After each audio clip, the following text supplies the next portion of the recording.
Okay, after a little bit of setup, it took me a little bit to get this configured to record. I can finally show what it's taken me like a day to do. Um, what I showed at the very beginning of the day is like where I had gotten yesterday, and now this is what I have. I can. Oh, it scales.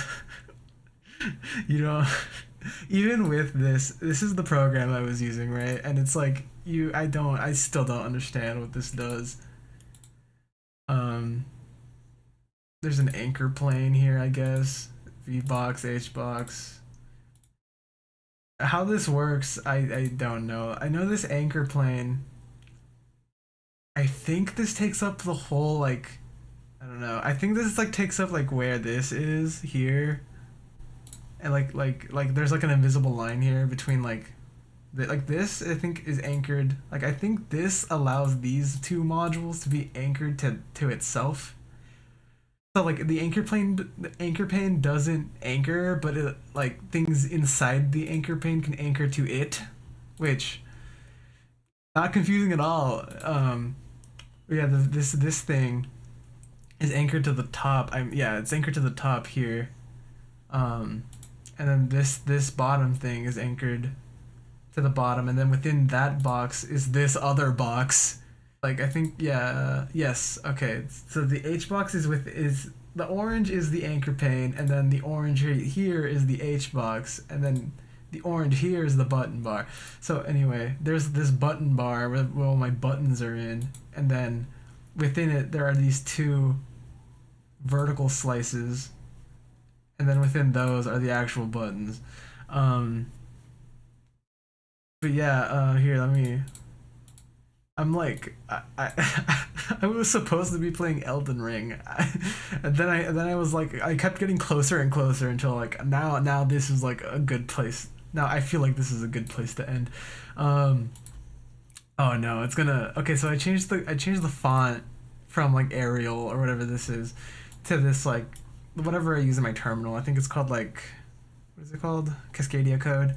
Um, but so yeah, this is what the default looks like. So I only did the primary view for now, and then the tertiary one is also.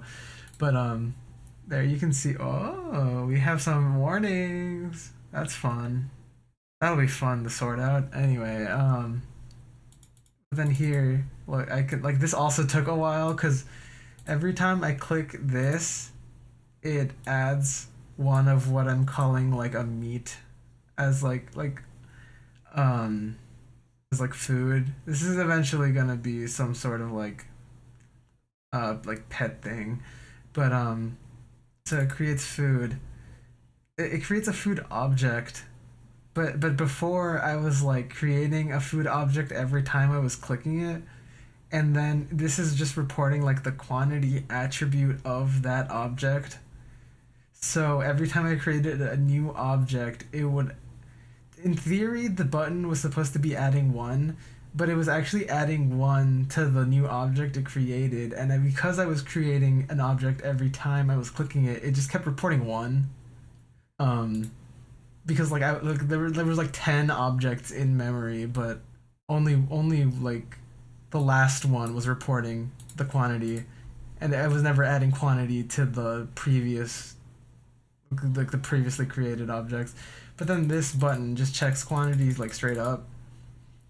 So that was like the first half of today, to be fair. But yeah, I'll give you like three guesses as to what this is. But yeah, we're there. I can put like graphics now here, which I'm not making, but you know, we ball.